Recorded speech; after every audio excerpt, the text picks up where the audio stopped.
have been for the past 4 years studying surgical resident well-being through the second trial, and over the next 5 years, starting this academic year, we'll be similarly studying faculty well-being.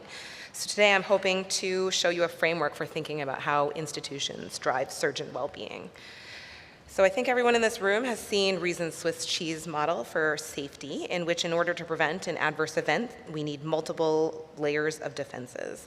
And we know that a systems approach is much more effective at preventing said adverse event than an individual one. So instead of, for example, shaming a surgeon about their patient that develops a PE, we know that it's more effective to add DPT prophylaxis to the pre-op checklist, to add prophylaxis to standardized order sets, and to train nurses in what to say when a patient refuses.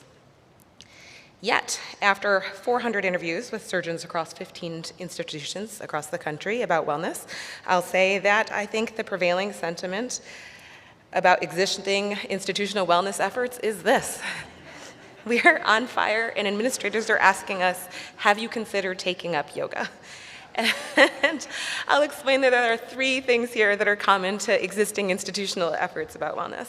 The first is they tend to ignore the context. What is burning us out? It's probably not yogapenia.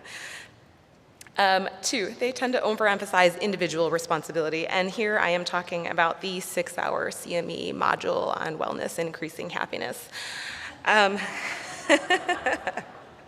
This does nothing to address the context or the system, right? And it also ignores the fact that the data tells us physicians are much more resilient than the general population, and 1/3 of those that are the most resilient are still burning out.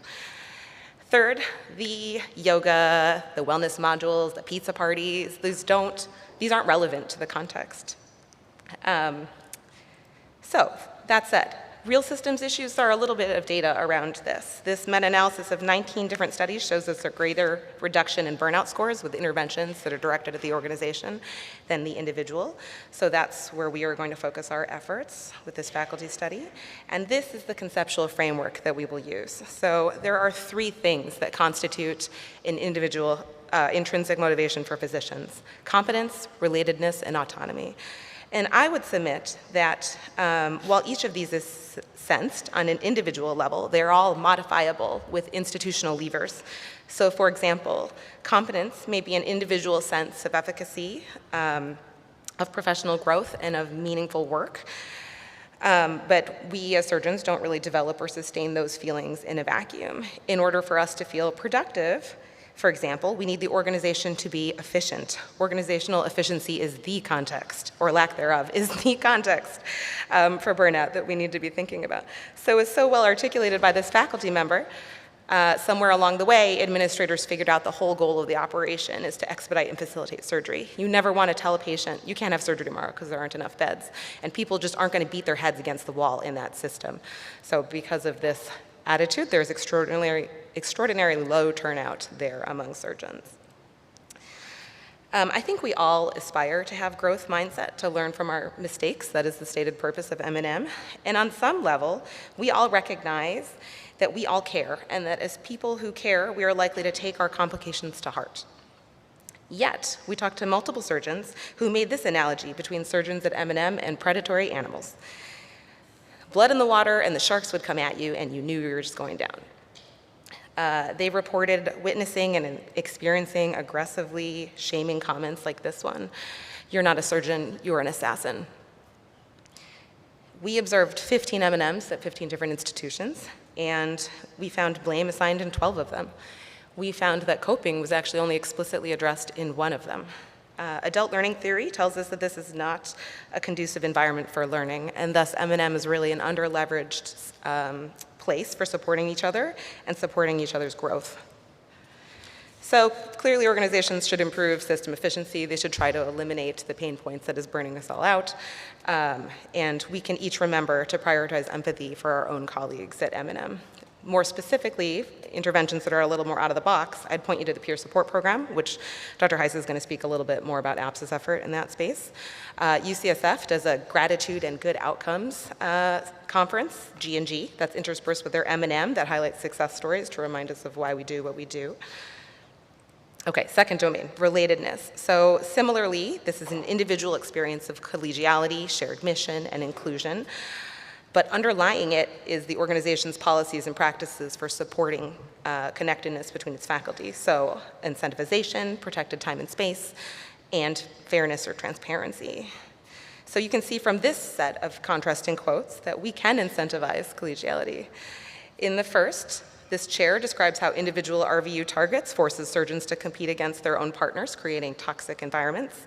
And in the second, a chair describes reporting on changing their targets to divisional, removing that barrier to collegiality. I can't really do justice to the topic of inclusion here in the 6 minutes, but I will say that inclusion and equity are critical to relatedness.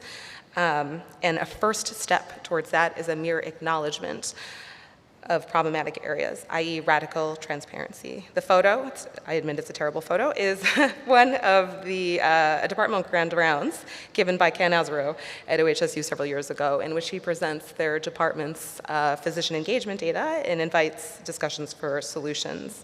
Other out-of-the-box interventions include the Cultural Complications M&M from University of Michigan, which surfaces discussions about bias during regular M&M. Moral distress rounds at Montefiore, which provides a safe space for surgeons to reflect and share their experiences, and family orientation at Rochester, which has two purposes. One, to onboard surgeons' families to what their lives are going to be like and how to support them, and also to provide a platform for different types of families to role model how they make things work. The last domain, autonomy or control. By this I mean control over one's own work product, scheduling, and processes. This is foundational to wellness, and it is only made possible if organizations respect us enough to grant the flexibility to exercise it. Conversely, overregulation can imply that we are incapable of making responsible choices. So in this quote about work product, a faculty member describes an academic incentivization plan at their department, in which points are assigned for every possible activity. So you get points, then you get money based on those points. Surgeons are pretty internally driven, so you don't actually have to do that. And other faculty at this institution described the situation in which surgeons became kind of crazy coupon clippers to try to get all the points. And so a new chair came in and changed the plan to just having 3 individualized goals for the year.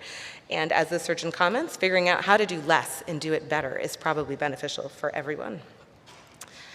Another surgeon described becoming chief and having a senior mentor come to him and say, one of the best things about this institution is if someone comes to my door and tells me to do something that I don't want to do, I'll tell them to turn around and get the heck out. So with choice, we can each prioritize work that is meaningful to us, which is likely to make us more productive. In this quote about work scheduling, a chair talks about how she tells her colleagues all the time, I can't come because I have to go to my daughter's play. We have to make that stuff visible so it can become normalized. She also talks about setting boundaries, so no conference calls between 7 and 9. And amazingly, this quote is pre-pandemic, so pre-Zoom. This not only serves to support her own wellness, but actually empowers others in her department to similarly exercise that agency and autonomy.